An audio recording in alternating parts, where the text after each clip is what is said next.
Hello and welcome back to another episode of Injustice For All MMA. My name is David, and this episode is for UFC Fight Night, Vettori V Cannonier. This is day 2. I finally finished the cards. I'm enthusiastic, very enthusiastic. trying to put myself up. All right, let's get started. Okay. Only one injustice on the scorecard, on the card. Only one injustice, only one robbery. And this was a surprising robbery. It kind of came out of nowhere. I was scoring it. I was writing it down. I was like, all right, it's cool. I'm ready for Pauga's hand to be raised. And then they raised the other hand, and I'm like, what the? They raised Bukauskas' hand, and I'm confused for a second. So the fight that I'm referring to is I'm gonna probably butcher these names, but Pauga versus Bukauskas. First fight of the night. Okay. I had this 29-28. I had this 29-28. And in the first round, I gave Bukauskas a 10-9. And in the last two rounds, I gave Pauga the last two rounds. In the first round, Pauga had a takedown. Pretty much did nothing with it. And was pretty much outstruck on the feet by Bukauskas. That was the first round. That it's as simple as that. You get to the next two rounds, and the theme of these next two rounds is pretty much Pauga eventually figuring out Bukauskas, point fighting him essentially, outstriking him, and while a lot of his shots were missing because I don't want to say a lot, a bunch of a handful of his shots were missing because Bukauskas kind of rolled with a lot of them, he was still outstriking him. Bukauskas did not outstrike Pauga in the last two rounds. It was confusing to me how it was scored that way. But in the second round, again, Pauga outstrikes Bukauskas. And then the third round, Pauga barely outstrikes Bukauskas, but still, it's enough to where we know who won that round. You go to the judges' scorecards. Derek Cleary, first round he gives to Bukauskas. Second round he gives to Pauga. Third round he gives to Bukauskas. His scorecard reflects Saul D'Amato. Anthony Mandis gives a 30-27. That's the one everyone's kind of flashing at, but all three judges here are wrong. The theme of this fight is Pauga just outstriking Bukauskas, and Bukauskas landing one heavy strike in each round, and it just changes the whole look of it. It didn't even. It's not as though he hurt Pauga. He lands a heavy strike on him, and then proceeds to get outstruck for the last two rounds.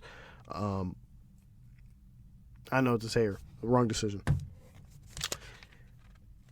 We go to the next honorable mention. There's no more robberies left. It's just honorable mentions now. Just weird scorecards. This one doesn't have a scorecard. It's Argueta versus Lawrence. This ended in a no contest. This was just a funny fight in the sense that both of them start off on the feet. There's not much there on the feet. Argueta goes for a takedown, gets the takedown, essentially gets into a guillotine position, and Ronnie Lawrence looks like he's about to tap. And Keith Peterson does the thing that every ref does, which is, because the fighter is like still, he's almost like frozen, he grabs the hand. And this is the part of me that I hate about the refs. Is there's too much. I feel like I feel like they're scared. I hope this doesn't come off the wrong way. They're scared. They're so scared to make a mistake that it basically pushes them to make a mistake. In this instance, Keith is hovering so heavy over. He's hovering over Argueta and Lawrence that he loses his balance basically when he grabs Lawrence's hand. And when he grabs his hand and he figures out that it's stiff, right? Because if he grabbed his hand and it fell, then he would have stopped the fight. He grabs it. It does a whip, which shows that there's a force, obviously. He does a whip. The whip then kind of does a light tap. And that's when he pulls him off. And Lawrence is like, yo, I didn't even tap. This is insane. And then they have to go to the review board. And in the end, it's declared a no contest.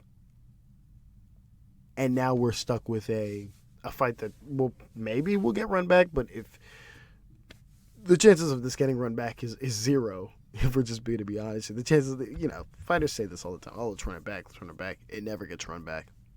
That's just how it is. I think the annoying part about this fight is it leads into another fight where a different ref, we'll get to that in a second, essentially just micromanages the entire fight to the point where it costs the fighter. And it's really, really annoying. Another annoying bit, and while I saw on Twitter that some people found it kind of funny, I find it kind of funny occasionally from time to time. In this instance, it's a little annoying because Dominic Cruz's whole persona now is, how many times can I rag on Keith Peterson? And in a sense, he's right and he's wrong, in the sense that it's a little annoying that he does it all the time, but also the fact that he's not wrong in the sense that his mistake now cost at least one fighter. No, it cost both fighters, actually, a win bonus. I don't know if they still gave it to them or if Argueta still got his win bonus. All I know is that it cost one fighter a chance of getting his win bonus. And that's what sucks about it. And it's not, and there's no repercussion in the sense that the commission isn't like, hey, Keith, you made a mistake, sit out the next one. And I'm not saying they should do that to him, but Dom does bring up a great point of, hey, the repercussion for us is we lose money. There is no contest. There is no contract that says, hey, if I get a no contest from a ref blunder, do I get like a quarter of my pay? Do I get a quarter of my win? If there's a draw, do I get a quarter of, like, it's stuff like that that really does affect the fighter that kind of sucks, and I think should be, looked at. Obviously, it won't, because who am I? I'm just talking in my closet. But he brings up a great point in the sense that I don't want to say something needs to be done, but there has to be a level of, there has to be a form of repercussion or some sort of system that deters a ref from being way too overzealous in fights. Way too overzealous. All right, we go to the next honorable mention, and this is the one I was referring to. Hernandez versus Bondar. I had this 30-27 for Hernandez. Okay, in that first round, Hernandez outstruck Bondar. This was an interesting round in the sense that Hernandez was outstriking Bondar, but occasionally Bondar would land, but he would do all these weird, goofy movements that would kind of make the fight look a little odd. But still, he was outstruck still. Bondar then had a takedown in the second round, did pretty much nothing with it. Hernandez got up immediately, and he got outstruck on the feet. And then we go to the third round where this is where all the controversy happens. Before the finish/no finish that leads into the scorecards, it's Hernandez outstriking Bondar pretty much the entire round, and he has 2 takedowns. The last of the takedown is the takedown where, and the reason why I didn't put ground and pound that leads to the finish, right, is because the last takedown is basically a slam KO. It's a slam KO. It's basically what Andrade did to Namajunas in Brazil. Except the problem here is the ref, Jaron Villel, turned into like a super micromanager. All of a sudden, he's micromanaging everything. He's looking at everything. He's saying, don't do this, don't do that.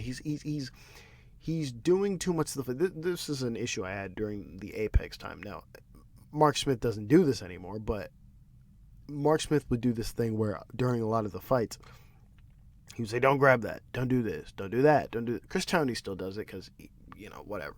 But Mark Smith would always say, don't do this during times where fighters weren't doing anything. And here's an example. So there'll be a case where almost all fighters do this, where their fingers are out, right? But their fingers aren't out to the point where they're going to poke somebody's eyes out.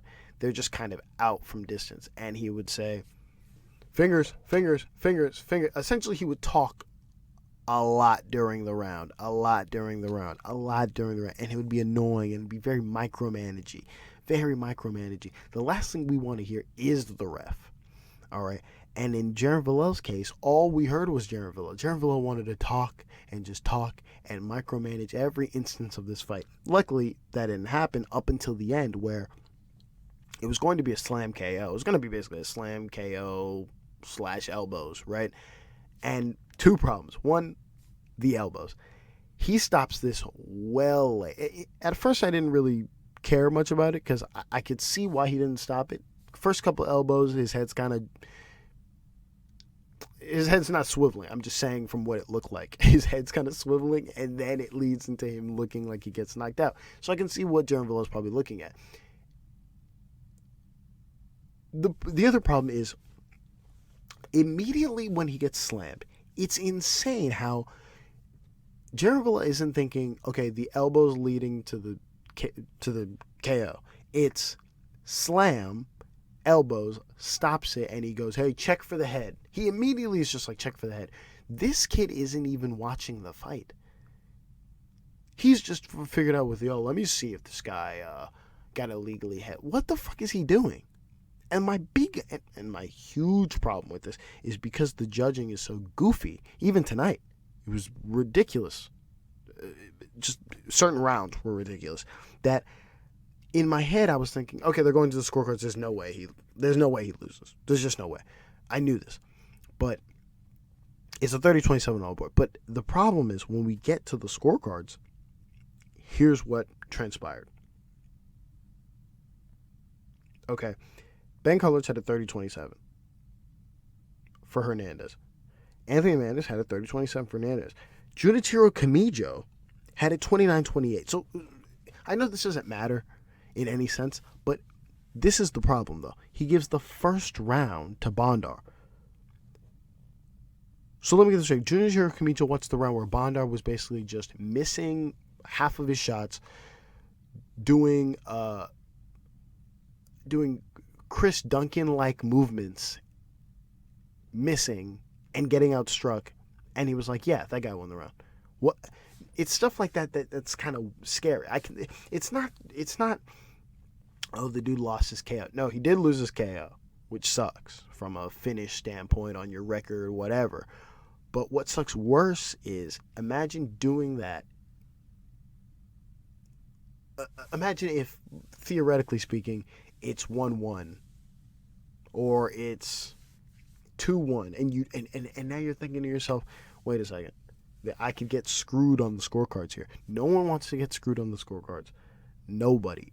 And that weird, goofy round that Junichiro Kamijo scores in the first round for Bondar is what has this whole fight looking funny. Yes, Jaron Villel also, but it just has this whole thing looking funny. And another thing is, it's funny how the whole commission, the NSAC commission, couldn't just come to the conclusion that I don't know what the fuck they're looking at in the replay. The logic from these guys makes no sense. So Bondar's head hits the ground, hits the canvas first, before Hernandez's head hits his forehead, hits Bondar's forehead. Tell me how this makes any sense. Was he knocked out from the top of his head hitting Bondar's forehead, or was he knocked out from his head? Was Bondar knocked out from getting taken up and slammed on his head on the canvas? How does the Nevada Athletic State Commission not put two and two together and go, yeah, his head hit the canvas first? How does Jeff Millen sit there and go, yeah, like, what the fuck? That doesn't make any sense. None of that makes any sense. None of it makes any sense. I was confused, and Hernandez should have gotten a KO victory, but he doesn't. In the end, honorable mention to Junichiro Kamijo. Next honorable mention, we have Dalby versus Salikhov. I had this 29-28. Dalby. Last 2 rounds I gave to Dalby. First round I gave to Salikhov. In the first round, Salikhov outstruck Dalby. Here's the weird part about the first round is Salikhov is outstriking Dalby. Dalby lands a shot that kind of rocks, that kind of stutters Salikhov for a quick second, but Dalby is still outstruck for the entire round. Now, it's not as though he got dropped. Then I would understand the round being given to Dalby here. But many times,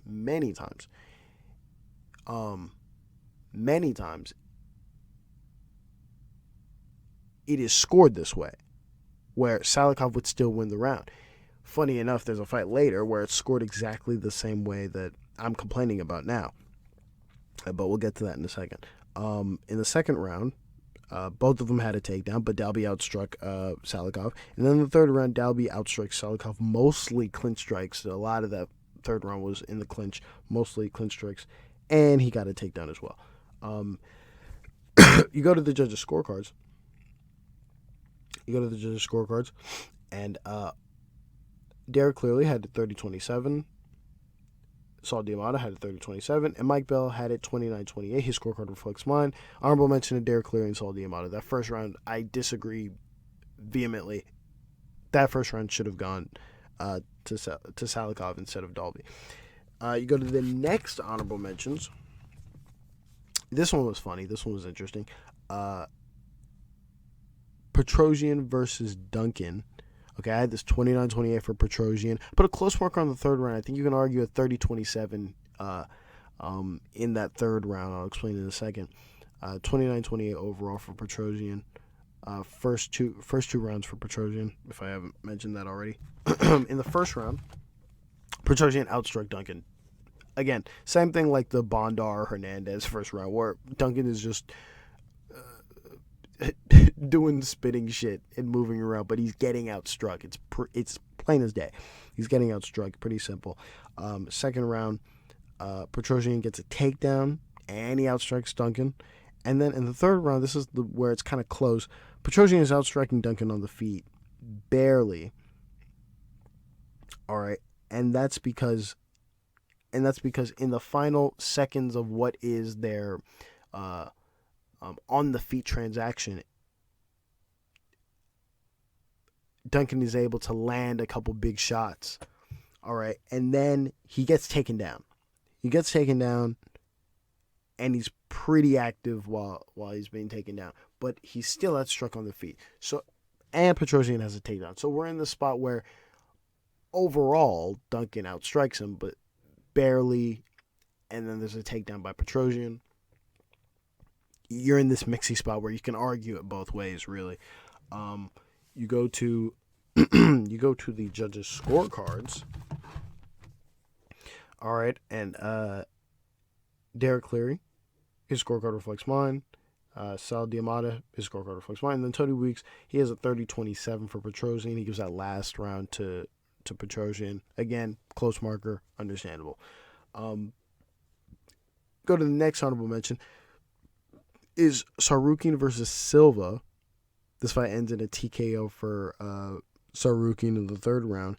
I give the first 2 rounds to Tsarukyan. In the first round, Tsarukyan had a takedown with ground and pound for 3+ minutes. So Silva was very active on the ground. I mean, very, very, very active on the ground. So there's no talk of a 10-8 here. Second round, Tsarukyan is outstriking Silva on the feet. He's beating him on the feet. And then he gets rocked. Now, he gets rocked and immediately goes into a takedown. And has a little bit of ground and pound. Silva's a little active on the bottom still, but this is another instance of he didn't get dropped. If this was he got dropped and then he goes for a takedown, I can understand scoring this the opposite way. I'm not in agreement here in the sense that Tsarukyan outstrikes him the entire round, takes him down, gets a little bit of ground and pound there. Silva's active, obviously, but before the takedown, Silva lands a huge shot that stuns him, and then Tsarukyan goes into a takedown. It's not enough to literally just go, oh, yep, the round now belongs to Silva. How does the round belong to Silva in the sense that Tsarukyan just outstruck him for, I want to say, 4 minutes. 4 minutes. And got a takedown. The logic makes no sense to me, except all 3 judges gave that second round to Silva.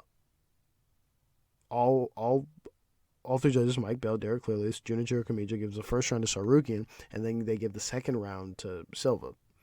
I disagree with the scorecard. I can't give an honorable mention because all 3 gave it to them, and maybe they have a point, but I disagree. And then you go to the main event, Vettori versus Cannonier. I had this 49-46. No 10-8s here. I knew they were going to give a 10-8. I could see the argument here. I'm assuming that I haven't even looked at the scorecards yet. I'm assuming this is based off the second round.